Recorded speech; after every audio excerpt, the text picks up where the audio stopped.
এই গরমে ফের কোন শালা ফোন করছে ভাই? হ্যালো। হ্যাঁ স্যার, আপনি কি অক্ষয় মন্ডল বলছেন? না, আমি বিরাট কোহলি বলছি।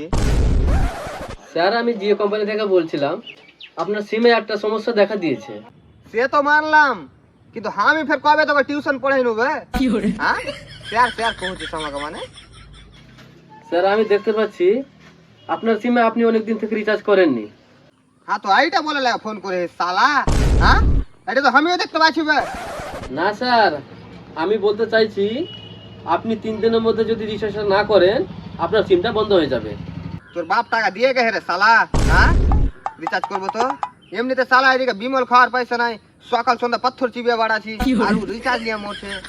আমি কোনো রিচার্জ ফিচার্জ করতে পারবো না। তোর যদি এত টেনশন হয় তো তুই রিচার্জটা করে দে। আর শুন, রিচার্জ করবি কিনা তো 350 টাকা মারবি, বুঝতে পারলি কিনা? কারণ ওতে 5G ফ্রি পাওয়া যায়, রাতের বেলা দেখতে একটু সুবিধা হয়, থামে না, বুঝতে পারলি? না স্যার, এটা সম্ভব না, রিচার্জটা আপনাকেই করতে হবে। শালা আমাকে স্যার বলছিস, আর স্যারের জন্য সামান্য রিচার্জ করতে পারবি না? কেমন স্টুডেন্ট তুই বে?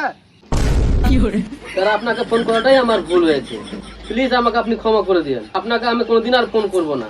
আমার চাকরি চলে গেলেও আপনাকে ফোন করব না। আপনি আমাকে ক্ষমা করে দিন প্লিজ।